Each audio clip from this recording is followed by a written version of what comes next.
जय हिंद प्यारे साथियों। कैसे हो आप सब? बिल्कुल मस्त होंगे। Unique study with Ajay YouTube channel पर आप सभी का बहुत बहुत स्वागत है। आज के इस वीडियो में मैं बात करने वाला हूँ प्यारे साथियों एक बहुत ही ज़्यादा महत्वपूर्ण टॉपिक पर।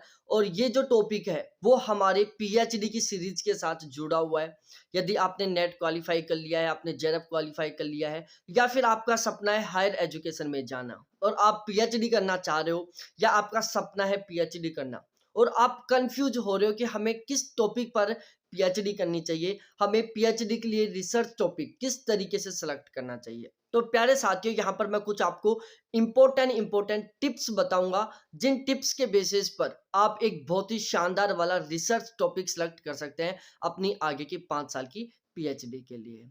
आपने अभी तक इस चैनल को सब्सक्राइब नहीं किया तो प्लीज एक बार इस चैनल को जरूर सब्सक्राइब करें, क्योंकि इस चैनल के माध्यम से पूरे भारत में यदि कहीं भी कोई भी पीएचडी से रिलेटेड रिक्रूटमेंट निकलता है तो मैं आपको सबसे पहले अपडेट करूंगा। इसके अलावा यदि प्यारे साथियों आप पीएचडी के बारे में बिल्कुल डिटेल से जानना चाहते हो, आप पीएचडी में एडमिशन इंटरव्यू प्रोसेस की, पीएचडी का इंटरव्यू किस तरीके से होता है, हमें पीएचडी का इंटरव्यू किस तरीके से देना चाहिए, इसके अलावा सिनॉप्सिस किस तरीके से तैयार की जाती है, थीसिस किस तरीके से तैयार की जाती है, सिनॉप्सिस कंप्लीट होने के बाद जो हमारा इंटरव्यू होता है वो किस तरीके से होता है, ओवरऑल यदि आप पीएचडी के बारे में हर एक जानकारी चाहते हो, स्पेशली हमारा फोकस है इंटरव्यू के ऊपर। पीएचडी में एडमिशन के लिए जो इंटरव्यू होता है उसमें आप अपनी परफॉर्मेंस को बहुत ही शानदार वाली बनाना चाहते हो, तो इसी वीडियो के डिस्क्रिप्शन में एक कोर्स का लिंक है जो आपको पीएचडी के इंटरव्यू का कोर्स प्रोवाइड करवाएगा, जिसके बेसिस पर आप अपने इंटरव्यू की परफॉर्मेंस को बहुत ही शानदार वाली बना सकते हो और आप किसी भी यूनिवर्सिटी में बहुत ही गजब के मार्क्स के साथ पीएचडी में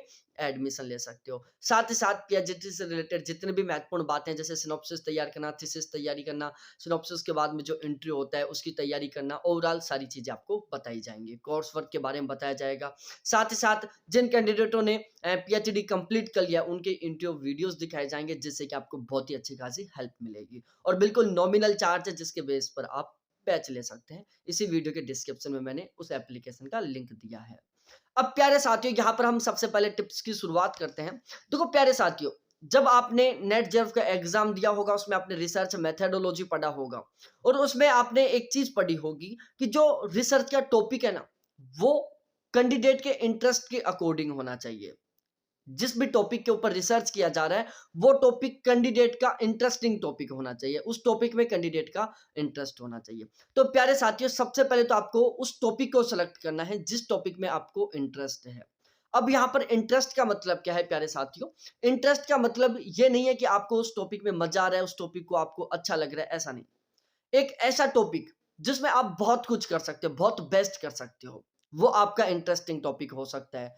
क्या आप उस टॉपिक के साथ अगले 5 से 7 साल, जो भी आपके 3 से 5 साल की पीएचडी होने वाली है, वो पूरे डेडिकेशन के साथ, पूरे इंटरेस्ट के साथ काम कर पाओगे? क्या जिस टॉपिक को आप सेलेक्ट कर रहे हो उस टॉपिक पर आप अगले 3 से 5 साल तक पूरे डेडिकेशन के साथ, पूरे इंटरेस्ट के साथ काम कर पाओगे? क्या इस टॉपिक को सेलेक्ट करने के बाद में आपको ऐसा तो नहीं लगेगा फ्यूचर में कि यार मैंने उस टाइम गलत डिसीजन ले लिया था? आपको ऑलवेज ऐसा लगना चाहिए कि यार मैंने उस दिन जो डिसीजन लिया था टॉपिक सेलेक्ट करने का, वो मेरा सबसे बेस्ट डिसीजन था। तो प्यारे साथियों, आपका जो टॉपिक है वो आपके इंटरेस्ट के अकॉर्डिंग होना चाहिए और इंटरेस्ट को जानने का, आपका जो इंटरेस्टिंग टॉपिक है उसको जानने की दो सबसे महत्वपूर्ण बातें। पहली, क्या आप उस टॉपिक पर बहुत बेस्ट काम कर सकते हो, क्या उस टॉपिक में आप बहुत बेस्ट कर सकते हो? दूसरा, क्या उस टॉपिक में आप 3 से 5 साल जो आपका पीएचडी चलेगा उसमें आप पूरे डेडिकेशन के साथ, पूरे इंटरेस्ट के साथ काम कर पाएंगे? उसके बाद हम प्यारे साथियों अगले टॉपिक पर बात करते हैं।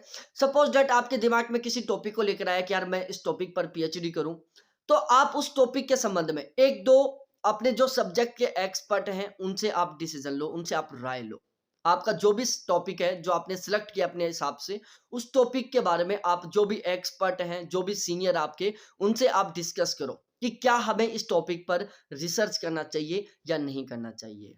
ठीक है, 2-3 कैंडिडेटों से राय लो आप। बाकी डिसीजन तो आपको अपना खुद का लेना है, लेकिन आपको राय लेनी ही चाहिए, जिससे कि आपको उस टॉपिक से रिलेटेड जितने भी नेगेटिव पॉइंट है, उस टॉपिक से रिलेटेड जितने भी पॉजिटिव पॉइंट है, उन सभी के बारे में पता चल पाएगा। हो सकता है कोई ऐसा टॉपिक जो हमारा इंटरेस्टिंग टॉपिक हो, लेकिन उस टॉपिक में आगे बहुत सारी समस्याएं आती हो, उस टॉपिक में रिसर्च करना बहुत ही ज़्यादा कॉम्प्लिकेट हो, बहुत ही ज़्यादा डिफ़िकल्ट हो सकता है उस टॉपिक में रिसर्च करने से आगे कोई फ़ायदा ना मिले। तो यदि हम अपने टॉपिक से रिलेटेड किसी भी जो भी अपने टॉपिक को लेकर कोई भी जो एक्सपर्ट है, कोई भी सीनियर है, उनसे यदि हम डिस्कस करेंगे, तो हमें उस टॉपिक से रिलेटेड जो पॉजिटिव पॉइंट है, जो नेगेटिव पॉइंट है, उनके बारे में बहुत अच्छे से पता चल पाएगा। इसके अलावा प्यारे साथियों, आप जो भी टॉपिक पर पीएचडी कर रहे हो या जिस भी टॉपिक पर आप पीएचडी करने की सोच रहे हो, उस टॉपिक के पॉजिटिव और नेगेटिव दोनों पॉइंट सोचो कि यदि आप इस टॉपिक से पीएचडी करते हो, तो इससे क्या-क्या फ़ायदे होने वाले हैं, क्या-क्या पॉजिटिव पॉइंट रहने वाले हैं और यदि आप इस टॉपिक से पीएचडी करते हो, तो क्या-क्या नेगेटिव पॉइंट रहने वाले हैं, किन-किन समस्याओं का आपको सामना करना पड़ेगा। ठीक है? इसके अलावा प्यारे साथियों, जिस भी टॉपिक पर आप पीएचडी करना चाह रहे हो, जो भी आप टॉपिक सेलेक्ट करना चाह रहे हो, उसको बिल्कुल आप अच्छे से समझो। इमोशनली तरीके से आप डिसीजन मत लो। इमोशनली तरीके से मतलब है कि किसी ने कह दिया कि यार तू इस टॉपिक पर कर ले, हमने सोच लिया कि यार अपने टीचर बोल रहे हैं, इस पर कर लेना चाहिए, मामा बोल रहे हैं, इस पर करना चाहिए, ऐसा नहीं। जो भी टॉपिक आप सिलेक्ट करना चाह रहे हो, वो आपका इमोशनल डिसीजन नहीं होना चाहिए, वो आपका पूरा समझदारी के साथ डिसीजन होना चाहिए। इसके अलावा प्यारे साथियों, जो भी आप टॉपिक सिलेक्ट कर रहे हो, वो टॉपिक समाज, देश और आपके फ्यूचर के लिए कितना उपयोगी है, ये जानना सबसे ज़्यादा ज़रूरी है। आप एक ऐसा टॉपिक सिलेक्ट कर रहे हो, जो देश, समाज और आपके फ्यूचर के लिए बिल्कुल भी उपयोगी नहीं है। दूसरी साइड आप एक ऐसा टॉपिक सिलेक्ट कर रहे हो, जो समाज, देश और आपके फ्यूचर के लिए बहुत ज़्यादा उपयोगी है। तो आपको ये जानना भी बहुत ज़्यादा ज़रूरी है।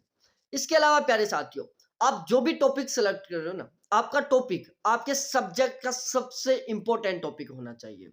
आपका जो रिसर्च का टॉपिक है, वो आपके सब्जेक्ट का सबसे ज़्यादा इम्पोर्टेंट टॉपिक होना चाहिए, जिससे कि आपके सब्जेक्ट के मैक्सिमम स्टूडेंट आपकी रिसर्च थीसिस को पढ़ें, आपके रिसर्च को पढ़ें, आपको पढ़ें। इम्पोर्टेंट टॉपिक आपकी और आपके रिसर्च की वैल्यू बढ़ाता है। यदि आप बहुत ही इम्पोर्टेंट टॉपिक के ऊपर रिसर्च कर रहे हो, तो आपका जो वो रिसर्च है ना, वो आपकी बहुत ही अच्छी खासी वैल्यू बढ़ाएगा और आपका जो टॉपिक है, वो आपके रिसर्च की वैल्यू बढ़ाएगा। तो प्यारे साथियों, आप जो भी टॉपिक सेलेक्ट कर रहे हो पीएचडी के लिए, वो टॉपिक बहुत ज़्यादा इम्पोर्टेंट होना चाहिए, क्योंकि इम्पोर्टेंट टॉपिक आपकी और आपके रिसर्च की बहुत ज़्यादा वैल्यू बढ़ाएगा। यदि आप कम टॉपिक पर रिसर्च कर रहे हो, तो समझो एक तरीके से आप अपना टाइम वेस्ट कर रहे हो। इसके अलावा प्यारे साथियों, जिस टॉपिक पर आप रिसर्च करने की सोच रहे हो, आप एक बार सोचो कि उस टॉपिक से रिलेटेड जितनी भी आपको सामग्री की जरूरत पड़ेगी, क्या वो सामग्री, क्या वो इंस्ट्रूमेंट आपको बिल्कुल आसानी से मिल जाएंगे? उस रिसर्च से रिलेटेड जितने भी डाटाओं की जरूरत पड़ेगी, क्या आप उन डाटाओं को फाइंड कर पाएंगे, उन डाटाओं को आप कलेक्ट कर पाएंगे?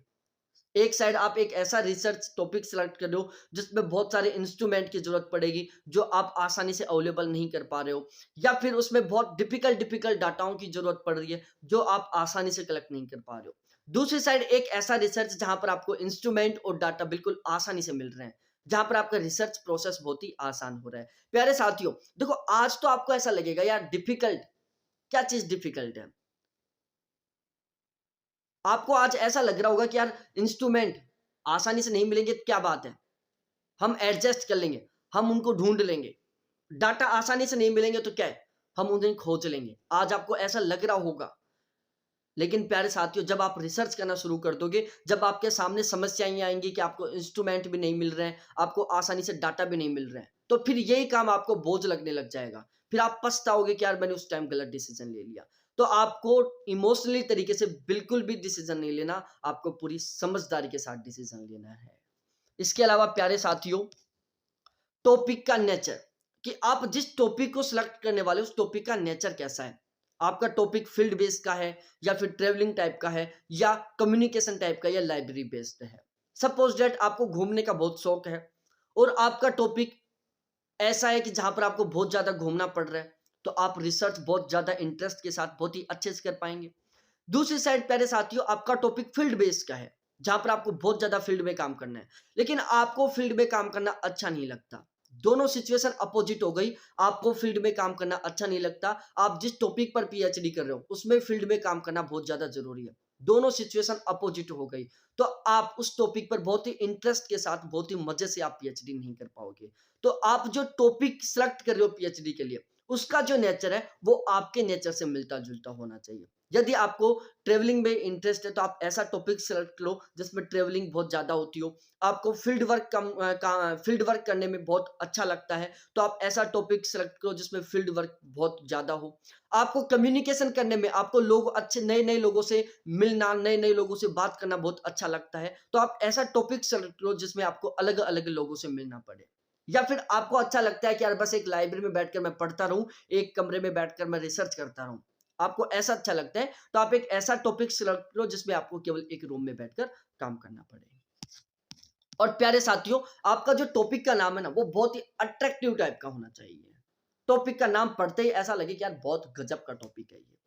और फाइनली मैं प्यारे साथियों आपको ये डिसीजन दूंगा कि जिस भी टॉपिक पर आप रिसर्च कर रहे हो, जिस भी टॉपिक को आप सेलेक्ट करने जा रहे हो, वो टॉपिक केवल और केवल आपके अकॉर्डिंग होना चाहिए। बिल्कुल इसी तरीके से मैं आपको पीएचडी से रिलेटेड जितनी भी महत्वपूर्ण बातें हैं, सारी सब कुछ आपको बताता रहूंगा। ये वीडियो आपको कैसा लगा प्लीज कमेंट सेक्शन में कमेंट करके जरूर बताना। बहुत बहुत धन्यवाद आपको देखने के लिए। थैंक्स बाय मेरे प्यारे साथियों।